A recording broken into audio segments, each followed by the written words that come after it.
मुस्तफा नवाज साहब, ये बड़ी आज खबर जो है वो गर्दिश कर रही थी कि सेक्रेटरी इलेक्शन कमीशन मुस्ताफी हो गए हैं। ये कोई मामूली बात नहीं है और आने वाले दिनों में मजीद कोई इस्तीफा भी आ सकता है, इलेक्शन भी डिले हो सकते हैं।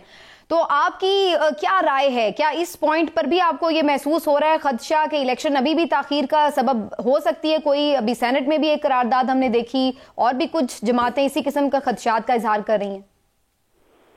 देखिए, इस प्रोसेस में सबसे बड़े जो स्टेक होल्डर्स हैं वो पॉलिटिकल पार्टीज हैं और फिर पॉलिटिकल पार्टीज कमोबेश सब का एक वाज़ेह मौक़िफ़ सेनेट की करारदाद के बाद भी सामने आ गया कि नहीं, इलेक्शंस होने चाहिए, वक्त पे होने चाहिए।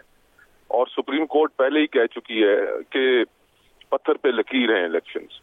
तो मुझे ऐसा लगता है कि ये शायद कुछ एलिमेंट्स की ख्वाहिश हो, जिस तरह पीटीआई ने एक दरखास्त खास दी थी लाहौर में रिटर्निंग ऑफिसर्स जो एग्जीक्यूटिव से लिए गए थे उनके खिलाफ, और वहां पे नजफी साहब ने एक फैसला दिया, लेकिन उनके उसके बाद जो कुछ हुआ वो भी हमारे इल्म में।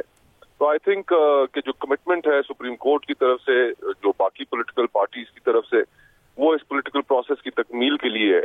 और जो एलिमेंट्स चाहते हैं कि ना हो इलेक्शन, आई थिंक उनके लिए सुप्रीम कोर्ट मैनेज करना और पॉलिटिकल पार्टीज, चंद पॉलिटिकल पार्टीज को मैनेज करना मुश्किल हो रहा है।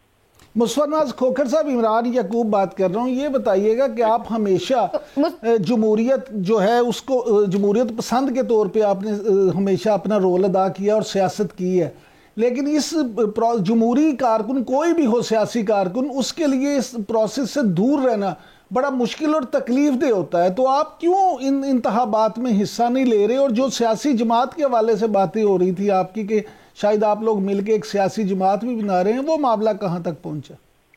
मैं इस्लामाबाद के 2 हलकों से कंटेस्ट कर रहा हूँ, बतौर आजाद उम्मीदवार कंटेस्ट कर रहा हूँ, NA 47 से और 48 से, और कैंपेन भी कर रहा हूँ।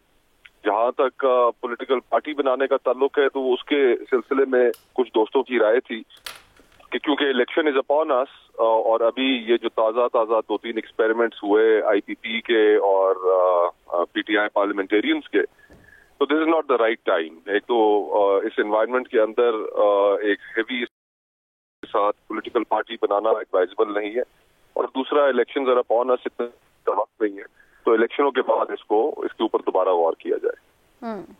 लेकिन मुस्तफा नवाज खोखर साहब, अभी देखा हमने लतीफ कोसा साहब ने भी PTI ज्वाइन किया और भी कुछ ऐसे लोग जो इस वक्त समझ रहे थे कि PTI के साथ अगर कोई ज्यादती हो रही है तो उनको सपोर्ट करना चाहिए। आपको PTI की तरफ से कोई ऑफर नहीं आई कि आप PTI ज्वाइन कर लें? क्योंकि आप भी बड़े बाउसूल सियासतदान आपने खुद को साबित किया है, तो यकीनी तौर पर इस मुश्किल टाइम में आपका क्या इस पे पॉइंट ऑफ व्यू है? जी, अगर अभी PTI को ज्वाइन करना, उस सूरत हाल में ना मैं कॉर्नर मीटिंग्स कर सकूंगा, जो मेरी कॉर्नर मीटिंग रखेगा उसके घर भी छापा पड़ जाएगा और कैंपेन चलाना बड़ा मुश्किल हो जाएगा। तो इस वक्त मेरे नजदीक जो चीज अहम है वो ये है कि कौमी असेंबली में अवाम और अपोजिशन की आवाज पहुंचे तो सही, और उसको पहुंचने के लिए जो तगोदो है वो मैं कर रहा हूँ, और अगर उसमें कामयाबी मिलती है तो फिर इंशाल्लाह वेल एंड गुड, और अगर नहीं मिलती तो सरे तस्लीम खाम लोगों के फैसले के सामने। यानी ये मुस्तकबिल में हो सकता है कि आप भी PTI ज्वाइन कर लें? तो खोखर साहब, ये बताइएगा कि मौलाना फजलुर रहमान का इन जमातों के साथ, इन कुव्वतों के साथ जो इलेक्शन मुलतवी करना चाहती हैं, उनके साथ हम आवाज होना, आप इसको कैसे देखते हैं? देखिए, मौलाना फजलुर रहमान साहब की काफी एक पेक्यूलियर सर्कमस्टांसेस हैं जो बाकी तमाम जमातों से अलग हैं। उनके ऊपर 4 खुदकुश हमले हो चुके हैं। उनका हाफिज अब्दुल्ला साहब पे एक हमला हो चुका है, हैदरी साहब पे हो चुका है, और PTI और उनके जो कारकुनान हैं और कुछ दहशतगर्द तंजीमों के हाथों उन्हें खतरात लाक हैं, इसमें कोई शक नहीं है। उनको जो हुकूमत को सिक्योरिटी मजीद प्रोवाइड भी करनी चाहिए, लेकिन जहां तक उनका ये मौक़िफ़ है कि इस बुनियाद पे इलेक्शंस को डिले किया जाए, तो वो मौक़िफ़ उनका मेरे नज़दीक कोई जान नहीं रखता। इसलिए 2013 में, 2008 में इससे मखदूश हालात थे सिक्योरिटी के, और साने कारसाज हुआ, शहीद बीबी उनकी शहादत हुई, उसके बावजूद इलेक्शंस हुए। 2013 में जो खैबर पख्तूनख्वा में स्पेशली ANP के साथ हुआ, उसके बावजूद इलेक्शंस हुए। तो इस आर्गुमेंट में उनके वजन तो नहीं है। भारत और सिक्योरिटी उन्हें प्रोवाइड करनी चाहिए और इलेक्शंस में आगे बढ़ना चाहिए। जो पॉलिटिकल रीजन मुझे समझ आता है वो ये है कि खैबर पख्तूनख्वा में इस वक्त जो हम सुन रहे हैं कि तहरीक इंसाफ की जो पोजीशन है वो खासी मजबूत है, इतनी मजबूत है कि शायद कोई और पॉलिटिकल पार्टी वहां पर कोई खातिर खा प्रोग्रेस ना दिखा सके, परफॉर्मेंस ना दिखा सके। तो शायद यही वजह है कि मौलाना ने इस दफा फैसला भी किया है कि वो बलूचिस्तान की एक सीट पशीन से भी इलेक्शन लड़ेंगे। तो खैबर पख्तूनख्वा की जो सियासी सूरत हाल है, शायद वो एक वीरक सियासतदान है, उसको भी उन्होंने मद्देनजर रखा हुआ है कि वहां पर अगर हालात ठीक नहीं है तो फिर वो पशीन का रुख करें। तो ये असल मोहरक जो है खैबर पख्तूनख्वा के हवाले से तो आपने प्रेडिक्ट किया मुस्तफा नवाज खोखर साहब, लेकिन ओवरऑल आपको वैसे मुल्क में क्या नजर आ रहा है? ये जिस तरह का इलेक्शन हो रहा है, ये किस टाइप की आपको हुकूमत बनती आगे नजर आ रही है, और क्या आप महसूस करते हैं कि जिन हालात में ये इलेक्शन हो रहा है, जिस तरह की कंट्रोवर्सीज आ रही हैं, उसके बाद कोई ऐसी हुकूमत आएगी जो पायदार हुकूमत हो सकेगी? देखिए 2013 और 2018 के जो इलेक्शंस थे वो पोलिंग डे के बाद उनके ऊपर तनाजात उठे।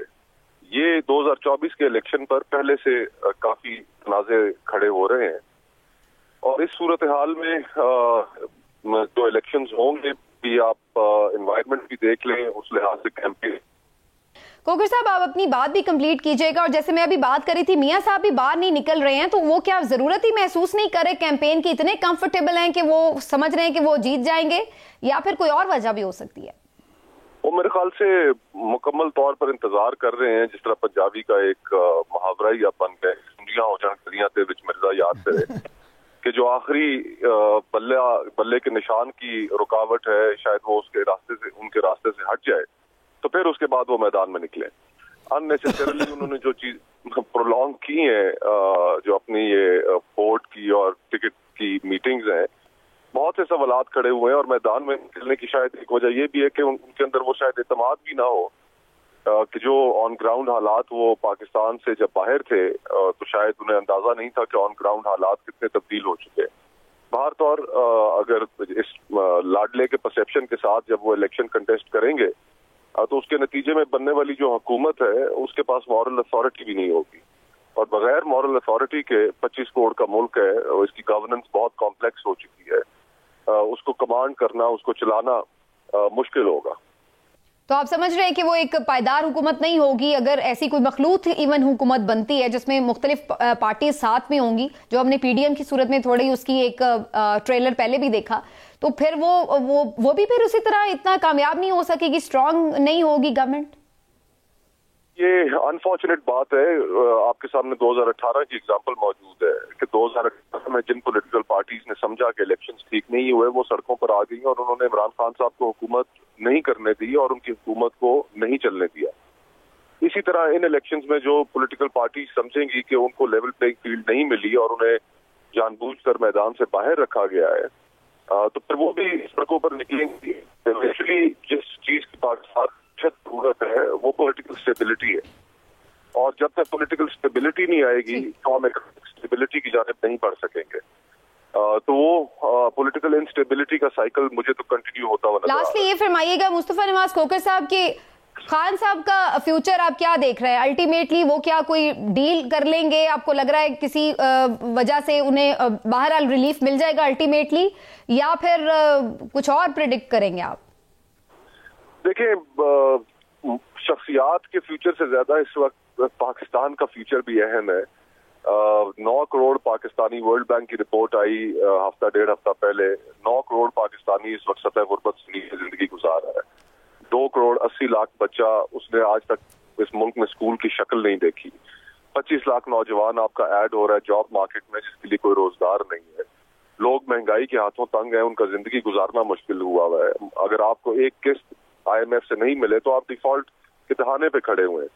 आपके 3 बड़े बहरान है, पॉलिटिकल बहरान है, इकोनॉमिक बहरान है और का बहरान है, और इन तीनों बहरानों को हल करने की पॉलिटिकल पार्टीज के अंदर कैपेसिटी भी नहीं रहेगी और ना ही वो सोल्यूशन सामने लेकर आ रही है, और इसके नतीजे में पाकिस्तान को नुकसान हो रहा है। हमारी सोसाइटी पोलराइज हो गई है, नफरतें बढ़ गई हैं।